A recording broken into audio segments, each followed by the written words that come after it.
శుభోదయం మిత్రులారా, వార్తా కథనాలపై విశ్లేషణ కార్యక్రమం టీజీటీవీ మార్నింగ్ న్యూస్ కు స్వాగతం. నేను మీ జర్నలిస్ట్ సత్య.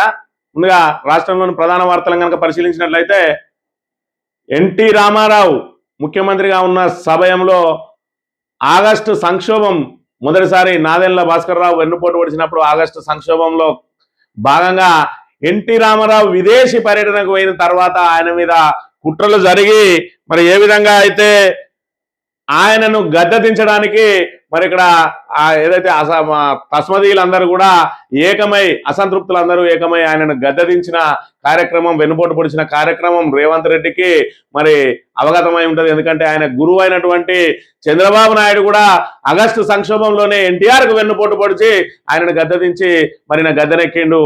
మరి దాన్ని ఆ భయం రేవంత్ రెడ్డిలో ఇంకా కూడా ఉన్నట్టున్నది.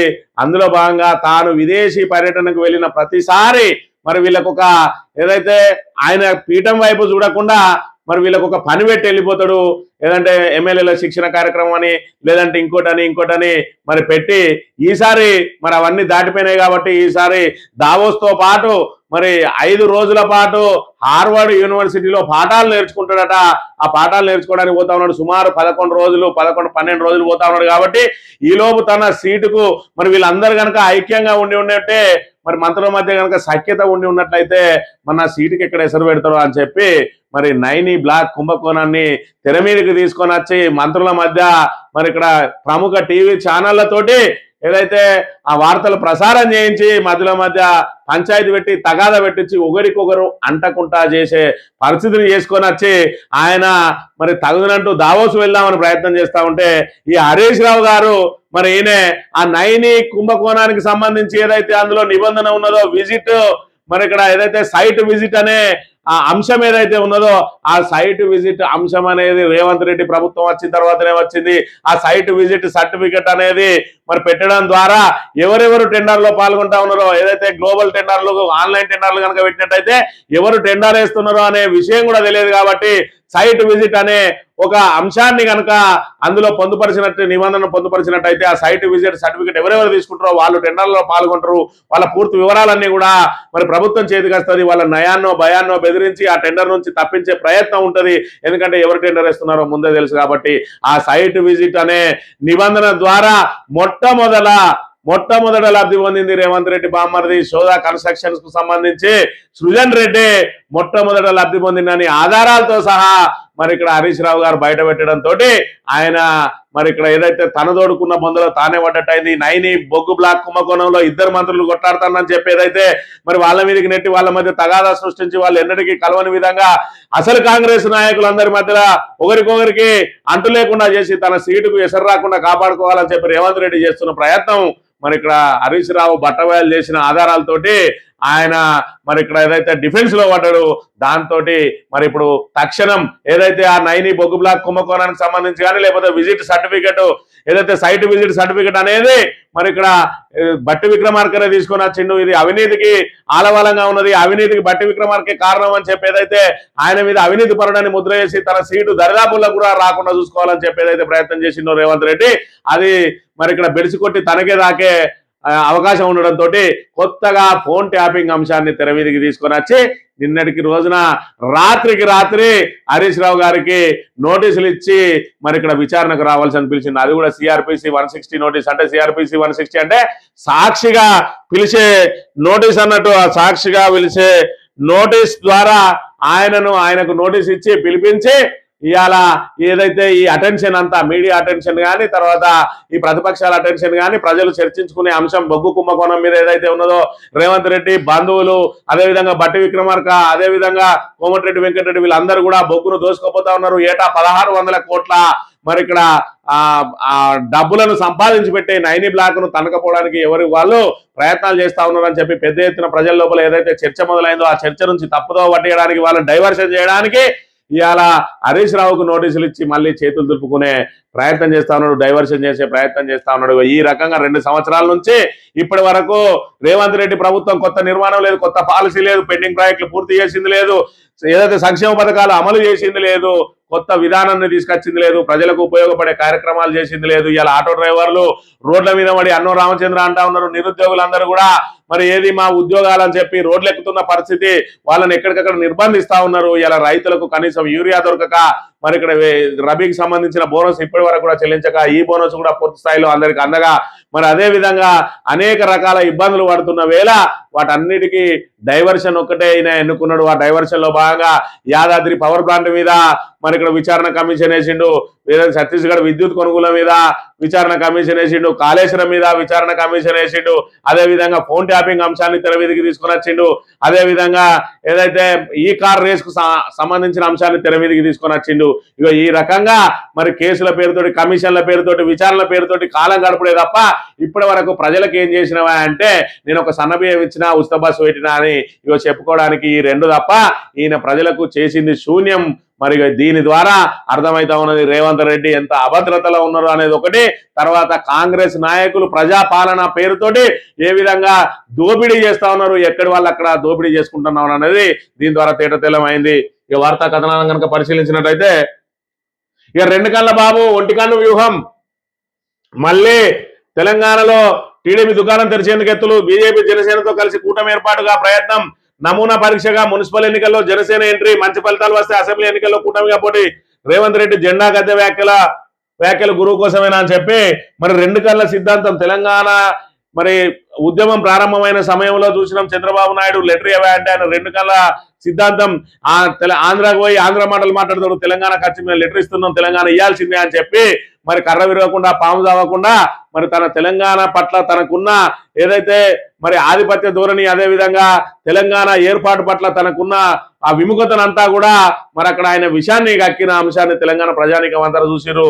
దాని ద్వారానే ఆ తర్వాత తెలంగాణ ఏర్పాటు తర్వాత కూడా తెలంగాణ మరి ఇక్కడ ఏదైతే ఆశలు పెట్టుకొని బీఆర్ఎస్ ను అధికారంలో తీసుకొచ్చి పీఠం ఎక్కించిందో ఆ పీఠాన్ని నుంచి బీఆర్ఎస్ ను కూల్చడానికి చేసిన ప్రయత్నాన్ని కూడా చూసి మొత్తం టీడీపీనే ఇక్కడ లేకుండా మరి ఇక్కడ మొత్తం ఆ టీడీపీ మూలాలను కూడా అంతం చేసి టీడీపీ అనేది ఇక్కడ లేకుండా చేసిరు తెలంగాణ ప్రజానీకం. ఇవాళ రేవంత్ రెడ్డి దానికి అక్కసుగా మారింది. ఇవాళ తెలుగుదేశాన్ని సర్వనాశనం చేసిన బీఆర్ఎస్ ను నాశనం చేయాలంటాడు. ఈయన టీడీపీ మనిషా లేదంటే కాంగ్రెస్ మనిషా? ఇక్కడ చూడాలి. కాంగ్రెస్ అనేది ఇండి కూటమి, మరి ఇండి కూటమి సంబంధించిన ప్రాంతీయ పార్టీలలో తెలుగుదేశం ఉన్నదా అంటే లేదు, అది ఎన్డీఏ కూటమి. ఎన్డీఏకు మరి ఇక్కడ ఇండి కూటమికి పచ్చగడ్డి వేస్తే బగ్గుమంటది.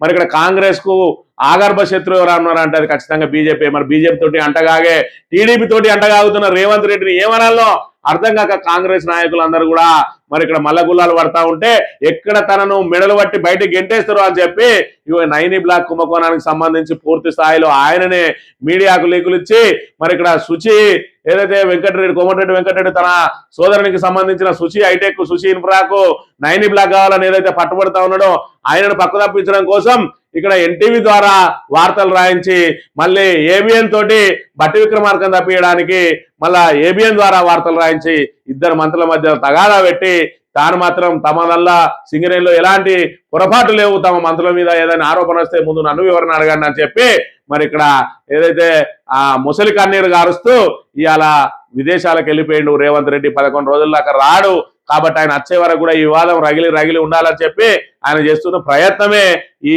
వార్తా కథనాలకు సంబంధించిన మరి ఈ అంశం అనే విషయాన్ని మనం ఇక్కడ గమనించాలి.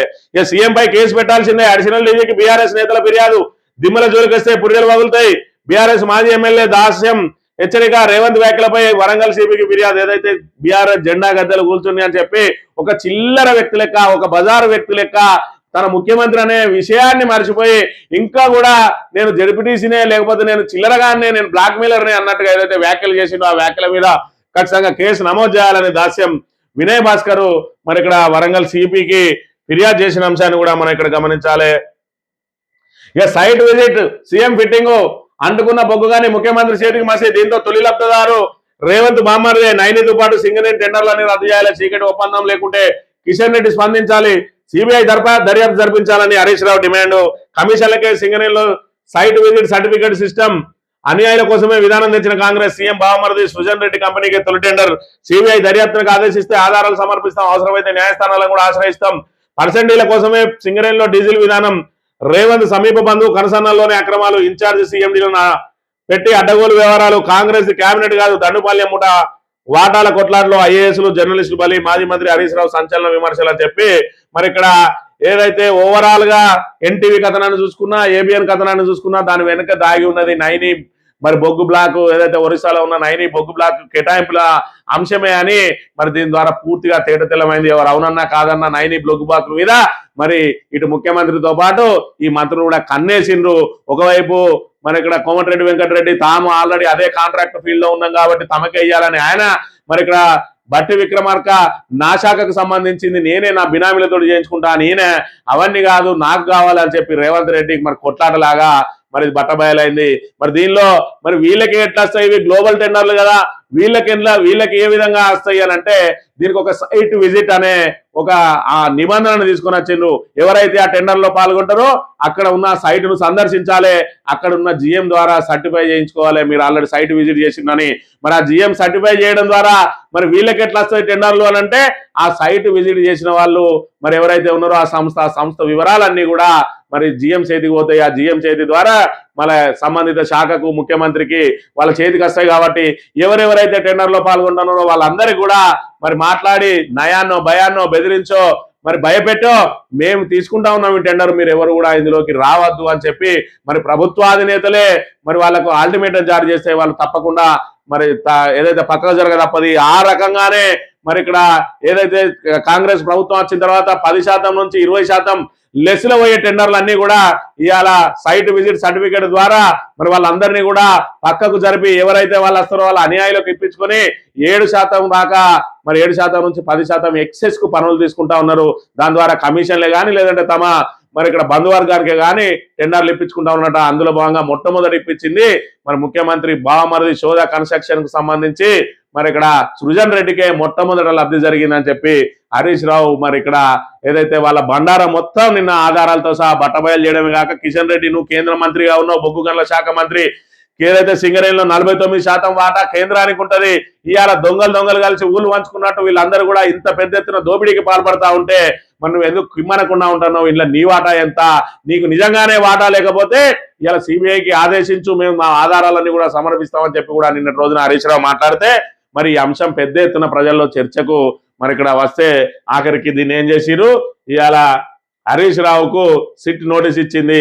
దేనికోసం ఫోన్ ట్యాపింగ్ కేసులో ఏమని సిఆర్పిసి 160 కింద నోటీస్ జారీ చేసింది. ఎప్పుడు చేసింది, నిన్న రాత్రి పూట వాళ్ళ అటెండర్కి ఇచ్చి రేపు 11 గంటలకి ఏమో ఎత్తిపోయినట్టు టక్కన ఉరికి రావాలన్నట హరీష్ రావు. దీనిలో మరి ఏదైతే మొన్న మధ్య చక్రపాణి గౌడ్ అని చెప్పి సిద్దిపేటకు సంబంధించి ఒక కాంగ్రెస్ నాయకుడు మరి ఇక్కడ ఆయన మీద ఏదైతే ఫోన్ ట్యాపింగ్ చేయించిండు హరీష్ రావు అని చెప్పి కేసేస్తే హైకోర్టులో దాన్ని కొట్టేస్తే సుప్రీంకోర్టు వరకు కూడా ప్రభుత్వమే దాన్ని తీసుకొని పోతే సుప్రీంకోర్టు అక్షింతలేసింది. ఇలా మీకేం ఉత్సాహం అని చెప్పి దీనిలో ఎలాంటి ఆధారాలు లేవని కొట్టేస్తే ఇలా సాక్షిగా పిలుస్తా ఉన్నారు. ఎందుకంటే ఇదంతా కూడా మరొక డ్రామా.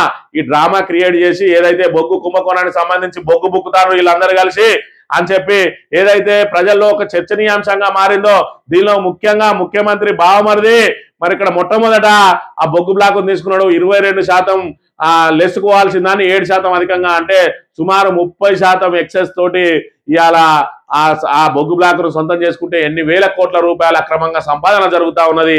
వీళ్ళు చేస్తున్న పరిస్థితి ఏంది, ఇవాళ మంత్రులు ఎందుకు కొట్లాడతాను అనేది మరి నిన్నటి రోజున బట్టబయలు చేయడంతో ఇవాళ హరీష్ రావుకు నోటీస్ ఇచ్చి మొత్తం అటెన్షన్ అంతా కూడా ఇటు ఫోన్ ట్యాపింగ్ వైపు మరలించే ప్రయత్నం చేస్తా ఉన్నారు. ఫోన్ ట్యాపింగ్ కేసులో నోటీస్ జారీ, నేడు విచారణకు రావాలని ఆదేశం. గన్ల స్కామ్ నుంచి దృష్టి మరల్చేందుకే సర్కార్ అపసోపాలు. ముఖ్యమంత్రి రేవంత్ రెడ్డి మరోసారి డైవర్షన్ రాజకీయాలకు తెరదీసిండు. బొగ్గు గన్ల కుంభకోణంలో తన అనుయాయుల పేర్లు తెర మీదకి రావడం, అమాత్యుల పంచాయతీ రచ్చకెక్కడం అంశాలపై ప్రజల్లో విపరీతమైన చర్చ కొనసాగడంతో మరోసారి డైవర్షన్ అస్త్రాన్ని ప్రయోగించారు. ప్రజలను ఏమార్చేందుకు దృష్టి మరల్చేందుకు సిద్ధమయ్యారు. అవినీతిపై సర్కార్ను నిలదీస్తున్న ప్రజల్లో చర్చ పెడుతున్న బీఆర్ఎస్ నేతలను వేధించేందుకు రంగంలోకి దిగారు. అందులో భాగంగానే తాజాగా మాజీ మంత్రి హరీష్ రావుకు నోటీసులు అందించినట్లుగా స్పష్టమవుతున్నది. 2 ఏళ్లుగా డైవర్షన్ ని నమ్ముకున్న ప్రభుత్వ పెద్దలు ఆ నేతల అవినీతి అసమర్థతను కప్పిపుచ్చుకునేందుకు రేవంత్ పూటకో డ్రామా నిలదీస్తున్న బీఆర్ఎస్ పై నిందలతో కాలయాపన, బహిరంగ సభల్లో తరచూ దిగజారుడు మాటలు, ఆత్మరక్షణలో పడినప్పుడల్లా తెరపైకి ట్యాపింగ్ కేసు. సుప్రీంకోర్టు కొట్టేసిన హరీష్ రావుకు నోటీసులు ఉన్నాయి. తెలంగాణ భవన్లో బీఆర్ఎస్ నేతల భేటీ, అక్కడి నుంచే విచారణకు హాజరు కానున్న హరీష్ రావు మరి ఎందుకు రాత్రికి రాత్రే నోటీస్ ఇవ్వాల్సి వచ్చింది అని అంటే ఈ బొగ్గు కుంభకోణం అంశం అనేది ప్రజల్లో పెద్ద ఎత్తున చర్చనీయాంశంగా మారింది. మరి ఆల్రెడీ మున్సిపల్ ఎన్నికల వేళ మరి ఇక్కడ తేనె దుట్టును కదిలిచ్చిండు. ఎవరు కదిలిచ్చిరు అంటే రేవంత్ రెడ్డి కదిలిచ్చిండు. అదే ఇవాళ ఆయన మెడకే చుట్టుకుపోతా ఉన్నది. ఇవాళ జనం చీకటి కాడికి వచ్చిండు. ఈ విధంగా బొగ్గు బుక్కుతా ఉన్నారు ఈ మంత్రులు ముఖ్యమంత్రి అందరు కలిసి అని చెప్పి మరి ఇక్కడ దాని మీద పెద్ద చర్చ జరిగింది. దానికి ఆధారాలు కూడా హరీష్ రావు బయటపెట్టి దాని మొదటి లబ్ధిదారు ముఖ్యమంత్రి బామర్ది సోదా కన్స్ట్రక్షన్ సుజన్ రెడ్డి అని చెప్పి తేడతెల్లం వేయడంతో ఇవాళ డిఫెన్స్ లో పడ్డది. మంత్రివర్గంతో పాటు రేవంత్ రెడ్డి సొంతంగా డిఫెన్స్ లో పడడంతో మరి దీన్ని అంతా కూడా టక్కన మరోవైపు మరల్చాలంటే టక్కన వాళ్ళ గుర్తొచ్చేది ఫోన్ ట్యాపింగో లేదంటే కాళేశ్వరంగా కమిషనో లేదంటే మరి ఇక్కడ ఈ కార్ రేసింగో లేదంటే యాదాద్రి పవర్ ప్లాంట్ కి సంబంధించిందో ఈ రకంగా కమిషన్ల మీద కమిషన్లు వేసి వీళ్ళు మాత్రం వీళ్ళు వచ్చే డబ్బుల కమిషన్ల కోసం మరి కొట్లాటలు జరుగుతున్న పరిస్థితిని మనం ఇక్కడ చూస్తున్నాం. ప్రతిపక్షం మీద కమిషన్లు, వీళ్ళు ఏదైతే ఈ బొగ్గు మీద కమిషన్లు, అదే డబ్బుల కోసం కమిషన్లు, ఇక వీళ్ళ పాత్ర మొత్తం ఇదే నడుస్తా ఉన్నది 2 సంవత్సరాల నుంచి. వీళ్ళ కమిషన్ల కొట్లాట తప్ప మరి వీళ్ళేసిన కమిషన్ల ఎక్కడ కూడా అవినీతి అనేది ఇప్పటివరకు బయట తీయలేకపోయాను. దీనిలో సాక్షిగా పిలిచిరట హరీష్ రావును, సాక్షిగా పిలిచిరా దోషిగా పిలిచిరా అనే విషయాన్ని పక్క పెడితే ఫోన్ ట్యాపింగ్ అనేది మరి ఇక్కడ ఈ 5 సంవత్సరాల పాటు కేవలం డైవర్షన్ కోసమే వాడుకునే ఒక అస్త్రంగా మరి వాళ్ళు దాన్ని పక్కన పెట్టుకుంటున్న పరిస్థితిని కూడా మనం ఇక్కడ చూడవచ్చు. కేసులు ఎన్ని పెట్టినా రేవంత్ ను వదలం, బొగ్గు కుంభకోణం దృష్టి నుంచి మరల్చేందుకు సీఎం డ్రామాలు, బామ్మర్ది సుజన్ రెడ్డి స్కామ్ బయటపడుతుందనే వరకు హరీష్ రావుపై కావాలనే కక్ష సాధింపు అంటున్న బీఆర్ఎస్ వర్కింగ్ ప్రెసిడెంట్ కేటీఆర్. నువ్వు ఎన్ని కేసులు పెట్టినా అవన్నీ తుబేల్ కేసులే, దానిలో నువ్వు జరిగిన అంశం ఏమి లేదు. నీ కేవలం నీ చేతగాంతనాన్ని కప్పిపుచ్చుకునేందుకు చేస్తున్న డైవర్షన్ డ్రామాలని ఇప్పటికే తెలంగాణ వ్యాప్తంగా ప్రజానీకానికి అంతా కూడా తెలిసిపోయింది. మున్సిపల్ ఎన్నికల్లో నీకు ఖచ్చితంగా ప్రజలు బుద్ధి చెప్పడానికి సిద్ధమైన నువ్వు ఇంకా డైవర్షన్ డ్రామాలతోటి ఎన్ని రోజులు నెట్టుకొస్తావని చెప్పి కూడా పెద్ద ఎత్తున మరి ఇక్కడ ప్రశ్నిస్తున్న పరిస్థితిని మనం ఇక్కడ చూడాలి. ఇక సైట్ విజిట్ కేంద్రంగా కాంగ్రెస్ క్యాంప్, సింగరేణిలో ప్రభుత్వ పెద్దల 1000 కోట్ల దోపిడీ, టీబీఎస్ రాష్ట్ర అధ్యక్షుడు మిర్యాల రాజరెడ్డి అని చెప్పి సైట్ విజిట్ అనేది మరొక అది చూస్తే చిన్న అంశంగానే కనబడుతుంది. ఈ సైట్ విజిట్ మరి చేస్తే తప్పేంది అని అంటే సైట్ విజిట్ అనేది వాళ్ళు చేస్తారు, దానికి సర్టిఫికేట్ ఇవ్వాల్సిన అవసరం ఏంది? సైట్ విజిట్కి ఎవరైనా రాని ఎవరైనా పోని మరి ఇక్కడ టెండర్లు గోప్యంగా ఉండకూడదనే మరి ఆ టెండర్ల గోప్యతను దెబ్బతీసే నిబంధన ఇది సైట్ విజిట్ సర్టిఫికేట్ అనేది. ఎవరెవరైతే సర్టిఫికేట్ తీసుకుంటారో వాళ్ళు మాత్రమే టెండర్లు వేయడానికి అర్హులు అంటే మరి ఇక్కడ గ్లోబల్ టెండర్లు వేసే విధానంలో ఓపెన్ టెండర్ లో ఎవరైనా టెండర్ వేస్తారు. టెండర్ వేసే వరకు కూడా ఎవరికి టెండర్లు విప్పే రోజున మాత్రమే తెలుస్తుంది. కానీ సైట్ విజిట్ సర్టిఫికేట్ ఇవ్వడం ద్వారా ఎవరెవరు టెండర్లకు పోతారో ముందే తెలుస్తాయి, వాళ్ళ వివరాలు తెలుస్తాయి. కాబట్టి వాళ్ళందరినీ కూడా బెదిరించి భయపెట్టి వాళ్ళని పక్కకు తప్పించి తమ అనుయాయులకు ఇవాళ టెండర్లు దక్కించుకునే కార్యక్రమంలో భాగమే ఈ సైట్ విజిట్ సర్టిఫికేట్ అనేది. మరి ఇక్కడ ఎంత పెద్ద ఎత్తున ఇలా స్కామ్ దాగున్నది, ఎంత పెద్ద మరి ఇక్కడ కుంభకోణం దాగున్నది అనేది దీని ద్వారా తేటతెల్లం అవుతా ఉన్నది. పారిశ్రామిక వాడలపై పర్సెంటేజీల దందా, పాశమైలారంలో 27 కోట్లు వసూలు చేసిన కాంగ్రెస్ నేత. వర్గల్ ఇండస్ట్రియల్ ఎస్టేట్ లో మరో లీడర్ కలెక్షన్, చౌటుప్పల్లో ఫ్యాక్టరీ ఓనర్లకు ఎమ్మెల్యే బెదిరింపు, మల్కాపూర్ నుంచి మనోబాద్ దాకా సేమ్ సీన్. కాంగ్రెస్ నేతల దాటికి వణుకుతున్న యజమానులు అని చెప్పి పారిశ్రామిక వాడల మీద పర్సెంటేజీల దందా. ఏదైతే పారిశ్రామిక వాడల్లో పెట్టుబడులు పెట్టడానికి వచ్చిన వాళ్లకు చౌకగా భూములు ఇస్తారు, ఆ భూములు ఇచ్చిన వాళ్ళు ఆ పారిశ్రామికాల ఆ వాడలో వాళ్ళు పరిశ్రమ నెలకొల్పడానికి మరి 1 year లోపు కనుక ఎలాంటి చర్యలు తీసుకోకపోతే వాటిని లాక్కునే భూమిని మళ్ళీ తిరిగి తీసుకునే అవకాశం ఉంటాయి. కాబట్టి అలాంటి వాళ్ళని దొరకబట్టి భూములు నీకే ఇప్పిస్తామని చెప్పి, లేదంటే నీ భూమి లాక్కుంటావు నీకు ఇంకా నెలే టైం ఉన్నదని చెప్పి, లేదంటే నీ ఇండస్ట్రీని రద్దు చేస్తామని చెప్పి వివిధ రకాలుగా వాళ్ళ కోట్ల రూపాయలు వసూలు చేస్తా ఉన్నట్టు కాంగ్రెస్ వాళ్ళు అన్ని రకాలకి దండుకో అని చెప్పి ఎవరికి వీలైన కాడ వాడు దోచుకుంటూనే ఉన్నాడు అనే విషయాన్ని కూడా మనం ఇక్కడ చూడాలి. ఇక మంత్రులకు నిరసన సేగ, చెన్నూరులో వివేకం నిలదీసిన ఏటీసీ భూ నిర్వాసితులు. గ్యారంటీలేవి, ఇందిరమ్మ ఇల్లు ఎక్కడ? మంత్రి వాకిడి శ్రీని గోరాడు చేసిన మహిళలు. దవాఖాన తరలింపై ఎమ్మెల్యే నాగరాజ్ అడ్డగింత, వర్ధనపేటలోనే ఉండాలనే ఆందోళన. గెలిచినాక 2 ఏళ్ళకి మేము గుర్తొచ్చామా అంటూ ఎమ్మెల్యే మురళి నాయకును ఏటిగడ్డ తండ వాసుల ప్రశ్న అని చెప్పి ఇక్కడ ఎక్కడి పోతే అక్కడ ఇక స్టార్ట్ అయింది. 2 సంవత్సరాలు అయిపోయింది. ఇక మీ అన్ని కూడా బోగర్ మాటలు అని చెప్పి అర్థమైపోయింది. ఎవి ఇందిరమ్మ ఇల్లు ఎందుకు ఈ హాస్పిటల్ను తరలిస్తా ఉన్నావు? ఎవి మాకు సంబంధించిన మరి భూ నిర్వాసులకు సంబంధించిన మా నష్టపరిహారం ఏది? మా R&R ప్యాకేజ్ ఏది? మీరు ఎందుకు బోగస్ మాటలు మాట్లాడుతున్నాను? ఎక్కడికక్కడ మంత్రులను ఎమ్మెల్యేలను నిలదీస్తా ఉన్నారు. అధికార పార్టీకి సంబంధించిన వాళ్ళను మహిళలు ఎక్కడికక్కడ నిలదీస్తున్న పరిస్థితిని కూడా చూడవచ్చు. ఇక మెగా క్లస్టర్ మంజూరుకి ఎన్నేళ్లు? తెలంగాణ నేతన్నపై ఎందుకంత కక్ష? సిరిసిల్లపై ఏమిటి వివక్ష? కేంద్ర మంత్రి గిరిరాజ్ సింగ్ కు కేటీఆర్ ఘాట్లేక చెప్పి మరి ఇక్కడ సిరిసిల్ల కేంద్రంగా మెగా క్లస్టర్ ఏర్పాటు చేస్తారు, చేనేతకు సంబంధించిన మెగా క్లస్టర్ అన్నారు. ఇప్పటి వరకు దాని మీద ఎందుకు చర్యలు తీసుకుంటలేరు, మరి కేంద్రానికి ఎందుకు తెలంగాణ మీద ఇంత వివక్ష అని చెప్పి మరి ప్రశ్నిస్తున్న పరిస్థితిని కూడా మనం చూడవచ్చు. సాక్షి దినపత్రిక విషయానికి వస్తే మరో ఛాన్స్ లేదు, కార్పొరేషన్ చైర్మన్ గా రెండోసారి అవకాశం ఇవ్వకూడదని సీఎం నిర్ణయం, కొత్త వారికి అన్ని పదవులు ఇవ్వాలనే యోచన, పనితీరు ప్రాతిపదికగా కొందరికి మళ్లీ అవకాశం ఇస్తారనే చర్యకు చెక్కట, జూలైలోపు అన్ని కార్పొరేషన్లకు ఒకేసారి చైర్మన్ల నియామకం, మున్సిపల్ ఎన్నికల కోసం లోక్సభ నియోజకవర్గాల వారీగా మంత్రులకు బాధ్యతలు అని చెప్పి మళ్ళీ తెర మీదకి కార్పొరేషన్ చైర్మన్లను, ఎందుకంటే కార్పొరేషన్ చైర్మన్లు అయిపోయినాయి అని చెప్పి ఎవరైతే ఆశావాహులుగా ఉండి నిరుత్సాహపడ్డారో వాళ్ళందరూ కూడా డీలా పడి ఇలా మున్సిపల్ ఎన్నికల్లో వాళ్ళు మరి సక్రమంగా పనిచేయరని చెప్పి మళ్ళా వాళ్ళకు ఆశ పుట్టించే కార్యక్రమంలో భాగంగా కార్పొరేషన్ చైర్మన్లే జూలైలో అయిపోతానే.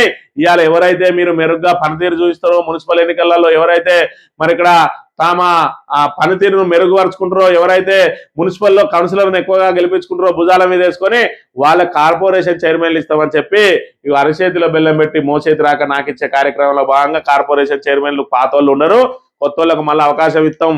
ఇప్పుడు 37 చైర్మన్లతో పాటు ఇంకా కూడా కొన్ని ఏజెనీ ఉన్నాయి, అన్ని కలిపి 50 రాక కొత్త వాళ్ళకి ఇస్తామని చెప్పి ఇప్పుడు ఆ 50 మందిని మీరు పెట్టుబడులు పెట్టుకుని మీరు ఖర్చులు పెట్టుకొని మీరు మీ ఏరియాలో ఉన్నటువంటి మున్సిపల్లో మరి ఇక్కడ మీరు ముందరికి పోతేనే మీకు ఇస్తామని చెప్పి ఇక వాళ్ళకు ఇక మేము పనితీరు మెరుగ్గా ఉంటే ఒకరికో ఇద్దరికో ఇస్తామని చెప్పి వీళ్ళతోటి ఇక వాళ్ళను ఎగేసి మళ్ళా ఎన్నికల వేళ మీకు తాయిలాలు ఇస్తామని చెప్పి సొంత పార్టీ నేతల్ని మోసం చేసే కార్యక్రమానికి తెరలేపిన పరిస్థితిని కూడా మనం ఇక్కడ చూడవచ్చు. మెరిసిపోతున్న మేడారం సమ్మక్క సారలమ్మ గద్దెల ఆవరణలో పైలాన్ ఆవిష్కరించిన సీఎం, వనదేవతల కుటుంబ సమేతంగా ముఖ్యమంత్రి రేవంత్ పూజలు అనంతరం హైదరాబాద్ తిరుగుపయనం. ముఖ్యమంత్రి రేవంత్ రెడ్డి అనుకుంటే ఏదైనా చేయగలుగుతాడు, ఎందుకంటే ఆయనకు జనాలు ఎవడేమనుకుంటాడంటే ఆయనకు సంబంధం లేదు, జనాలు ఎంత ఇబ్బంది పడతారన్న ఆయనకు సంబంధం లేదు. ఆయన దొరా దొరా దొరా అని ఎవరినైతే అన్నాడో ఆ ఆయన దొరో కాదో తెలియదు కానీ ఈయన మాత్రం దురహంకారం ఎక్కువైపోయింది.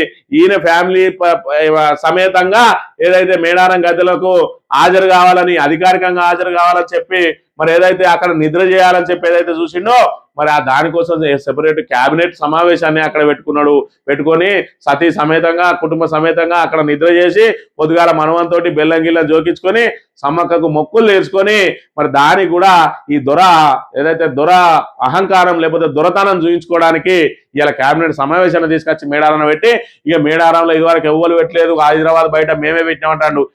మేడారంలో క్యాబినెట్ సమావేశం పెడితే ఏమొరిగింది, హైదరాబాద్ పెడితే మరి ఇక్కడ ఈ అధికారులందరినీ వాడిని ఇక్కడికి తరలించడానికి ఇక్కడ ఏర్పాట్లు చేయడానికి వచ్చిన ఈ వృధా ఖర్చు, వాళ్ళకు ఏదైతే ఆ రక్షణ కల్పించడానికి అదనపు పోలీసు బలగాలు ఇవన్నిటికీ వృధా ఖర్చు కాదా?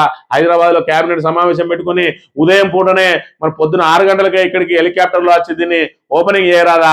కేవలం ఈయన ఇక్కడ నిద్ర చేసి మొక్కులు తీర్చుకోవాలి కాబట్టి ఈయన ఒక్కడే నిద్ర చేస్తే ఎట్లా? అందుకనే మొత్తానికి ఇక్కడ కేబినెట్ సమావేశాన్ని ఇక్కడ ఏర్పాటు చేసి అందరిని తన కాళ్ళకాడికి తీసుకొని వచ్చి ఇవాళ మొక్కులు తీర్చుకున్నటువంటి మరి రేవంత్ రెడ్డి మరి ఇక్కడ జనం ఏమనుకుంటారా అంటే ఆయనకు సంబంధం లేదు, ఎందుకంటే ఆయన జనాల అభిమానాన్ని చూరగొని వచ్చిన వ్యక్తి కాదు, రేపు జనాల అభిమానంతో మళ్ళీ ముందరికి పోయే వ్యక్తి కాదు. ఏదో అడ్డిమారి గుడ్డి దేవులు వచ్చిన ముఖ్యమంత్రి కాబట్టి తన దర్పం చూపించుకోవడానికే ప్రయత్నం చేస్తున్న పరిస్థితిని కూడా మనం ఇక్కడ చూడవచ్చు. ఇక 2 ఏళ్లలో 2 లక్షలే, కాంగ్రెస్ హయాంలో కొత్తగా సాగులోకి వచ్చిన ఆయకట్టు అంతంతే. ప్రాధాన్యత ఇతర ప్రాజెక్టుల కింద 2 ఏళ్లలో 11,61,000 ఎకరాలకు ఆయకట్టు లక్ష్యం. నిధులు భూసేకరణ సమస్యలతో నిరసించిన ప్రాజెక్టుల నిర్మాణం, బడ్జెట్లో కేటాయింపులకు తగ్గట్టు విడుదల కాని నిధులు 2 ఏళ్లలో 2 లక్షలకు ఇచ్చి ఇక మేం చేసినాం రైతుల కోసం పోరాటం, మేం చేసినాం ఇక అనేక రకాల అభివృద్ధి. బీఆర్ఎస్ ఏం చేసింది? ఇక మరి మీరు చేసిన 2 లక్షలతోటే ఇవాళ ఈ వరంతా ఉత్పత్తి అవుతుందా? ఒక్కసారి ఆలోచన చేయాలి. సిగ్గులేని కాంగ్రెస్ నాయకులందరూ కూడా ఇక దీన్ని బట్టి ఇప్పటికైనా వాళ్ళ పనితనం ఏందనేది మరి మీ పెద్ద నాయకుల పనితనం ఏందని కింది నాయకులు ఇప్పటికైనా అర్థం చేసుకోవాలి. మీ అసమర్థ కాంగ్రెస్ ఉంటే మీరు కూడా నాశనం అవుతారు. ఖచ్చితంగా బీఆర్ఎస్ఏ తెలంగాణకు శ్రీరామ రక్ష. ఈ మీ నాయకులు ఉంటే బొగ్గు బ్లాకులతో పాటు రాను ఈ ప్రాజెక్టులను కూడా అమ్ముకుంటారు. ఇప్పటికే మన గోదావరి నీటిని ప్రాణహిత నీటిని కిందికి వదిలేసి చేతగాని దద్దమ్మలాగా మరి ఇక్కడ కళ్ళు మిడికరేసి చూస్తున్న ఈ నాయకులు ఉంటే వ్యక్తిగతంగా మీరు కూడా నష్టపోతారు. కాబట్టి కాంగ్రెస్ నాయకులు ఆలోచించుండి ఖచ్చితంగా వీళ్ళ చేతిలో కనుక ప్రభుత్వం ఉంటే మీరు ఖచ్చితంగా సర్వనాశనం అవుతారు. కాబట్టి కాంగ్రెస్ నాయకులు కూడా రాబోయే ఎన్నికలలో మరి ఇక్కడ ఏదైతే మీ ఎమ్మెల్యేలకు బుద్ధి చెప్పాల్సిన బాధ్యత ఉన్నది, ఓడియాల్సిన బాధ్యత కూడా మీ చేతుల్లోనే ఉన్నది. అర్హులే కాని కాదట, ఇందిరమ్మ ఇంటి పథకంలో గందరగోళం.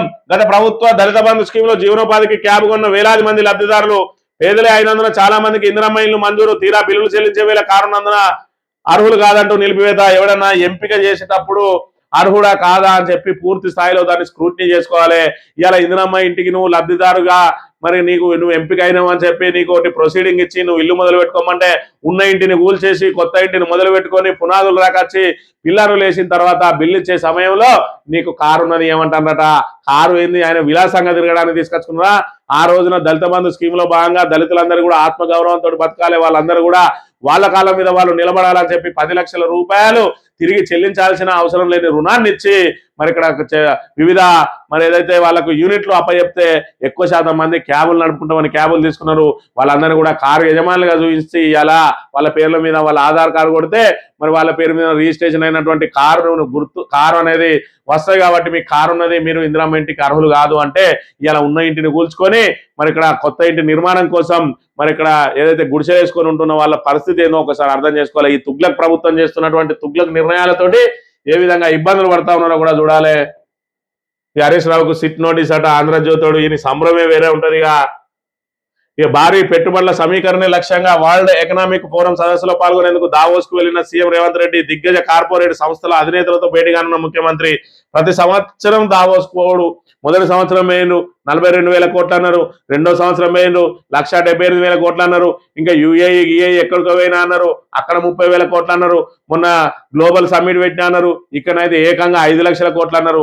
మరి సుమారు 8 లక్షల కోట్ల పెట్టుబడులు ఏమైనాయి అంటే అవి అయిపోయినాయి. మళ్ళా దావోస్ పోతాడు, మళ్ళీ ఒప్పందాలు చేసుకుంటా ఉన్నాడు, పేపర్ల మీద ఒప్పందాలు చేసుకుంటూ దావోస్ పోయి మేము ఇన్ని కోట్లు తెచ్చినామని చెప్పుడు తప్ప ఈయన శ్రీధర్ బాబు జనాలను ఏదైతే మరి బుగ్గగాలం చేసి చెవులో పూలు పెట్టడానికే ఈ దావోస్ పర్యటనలు తప్ప వీళ్ళు పీకి కట్టలు కట్టింది ఏం లేదనే విషయాన్ని అయితే మనం ఇక్కడ గమనించాలి. ఇక చిరస్థాయిగా మేడారం చరిత్రలో నిలిచిపోయేలా ఆధునీకరించాము. అసలు మేడారం అంటే ఎవరికి తెలియదు. ఇక రేవంత్ రెడ్డి వచ్చి మొత్తం మేడారాన్ని మొత్తం ఎక్కడెక్కడ గిద్దెలు ఏర్పాటు చేసి ఆ చెట్టుకోటి పుట్టకోటి ఉన్నదాన్ని తీసుకొచ్చి ఇవాళ ఒక్క కాడ పెట్టినట్టు మరి దీన్ని బిల్డప్ ఇస్తా ఉన్నాడు. ఇవాళ కేవలం వాళ్ళ అనుయాయుల జేబులు నింపడం కోసం ఏదో 250 కోట్లను ఆడ బుజాట్ల జల్లి ఏదో 2 పైలాన్లు 2 మరి మార్బులతోటి తీసుకొని వచ్చి 4 గద్దెలు కట్టి 250 కోట్లు అప్పనంగా మరి ఇక్కడ మేసి ఇవాళ మేడారాన్ని మరి ఏదైతే ఆధునీకరించే ఆ అవకాశం ఈయనకు రావడం మాదానందమాట. నువ్వు ఏదైతే మరి ఇక్కడ భద్రాచలంలో రామ మందిరాన్ని అయోధ్య రామ మందిరాన్ని తలపించే విధంగా కడతాన్నావు చూసినావా?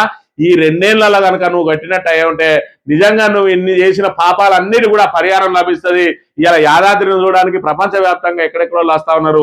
నువ్వు కనుక భద్రాద్రి రామయ్య గుడిని నిజంగా అయోధ్యకు ధీటుగా కట్టగలిగినట్టు అయ్యే ఉంటే నిజంగానే నువ్వు తెలంగాణ రాష్ట్రాన్ని డెవలప్మెంట్ చేసినట్టే. ఈ 2 ఏళ్లలో నువ్వు కనుక పూర్తి చేసినట్టయితే నువ్వు అసమర్థ పాలనతోటి నీకు ఏం చేత కాదు అనేది అయితే ఇప్పటికీ ప్రజలలో పూర్తి స్థాయిలో ముద్రపడి ఉన్నదనే విషయాన్ని కూడా మనం గమనించాలి. ఇక కొండెక్కిన వెండి పరుగాపని పసిలి అట.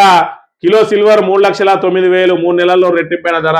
3 నెలల్లోనే రెట్టింపైందంటే వెండి పరుగులు ఏ విధంగా పరుగులు తీస్తా ఉన్నదో మనం ఇక్కడ గమనించాలి. కేంద్ర కమిటీ సమావేశానికి వెళ్లేందుకే మొగ్గడ. తెలంగాణ నీటిపారుదల శాఖ నిర్ణయం. రాష్ట్ర ప్రయోజనాల లక్ష్యంగా ఏపీతో చర్చించాలని ప్రభుత్వ సూచన. ఒకవైపు మనలా మభ్యపెట్టడానికి సుప్రీంకోర్టు పోతున్నా అని ఇక్కడ చూస్తే కేంద్ర కమిటీ సమావేశానికి వెళ్తాడట. కమిటీ సమావేశానికి వెళ్తే జరిగేది ఏంటిది? మన కమిటీ తోటి వాళ్ళకు నల్లమల సాగర్ కు సంబంధించి ఏదైతే పోలవరం లింకు నల్లమల సాగర్ కు ఆ లింక్ కెనాల్ పనులకు మీరు పోయి పచ్చ జెండా ఊపి రావడం తప్ప కృష్ణా జలాల్లో మన వాటా మీద చర్చిస్తారా అంటే లేదు, అది ట్రిబ్యునల్లో మాట్లాడతారట. దీన్ని కూడా ట్రిబ్యునల్లే మాట్లాడక దీన్ని ఎందుకు మరి కమిటీ చేస్తా ఉన్నారు అంటే వీళ్ళకు తక్షణం నీటి అవసరాలు ఉన్నాయి, ఆ నీటి అవసరాలు తీర్చుకోవాలి. ఇక్కడ బుగ్గగాడు ముఖ్యమంత్రి ఉన్నాడు కాబట్టి ఏదైతే చంద్రబాబు నాయుడు జీతగాడే ఇక్కడ రేవంత్ రెడ్డి కాబట్టి మరి ఆయన చెప్పిన ఆదేశాలకు ఈయన పాటిస్తాడు కాబట్టి మరి ఇక్కడ తెలంగాణలో వ్యతిరేకత వ్యక్తమైతే ఎట్లా అంటే వీళ్ళంతా తెలంగాణలందరినీ మనం మభ్యపెట్టడానికి సుప్రీంకోర్టులో పిటిషన్ పడేస్తాం కదా, వాళ్ళందరూ ఆ పిటిషన్ దిగుతారు, మనం పోయి దొంగసాటుగా ఇవన్నీ పూర్తి చేయాలన్నట్టుగా ఉన్నది రేవంత్ రెడ్డి పరిస్థితి. ఒకవైపు తెలుగుదేశం పార్టీ ఇవాళ తెలంగాణకు సంబంధించిన ప్రయోజనాలన్నిటి కూడా దోసుకుపోతా ఉన్నది, నీటి వనరులు దోసుకుపోతా ఉన్నది. ఆ రోజు 16 ప్రాజెక్టుల మీద వాళ్ళు పిటిషన్లు వేసి మన ప్రాజెక్టును ఎక్కడికక్కడ అడ్డుకోవాలని చెప్పి ప్రయత్నం చేసిండు మన చంద్రబాబు నాయుడు. అదే విధంగా మన నీటిని దోసుకుపోవడానికి గోటిగాడి నక్కలాగా ఎదురు చూస్తా ఉన్నాడు.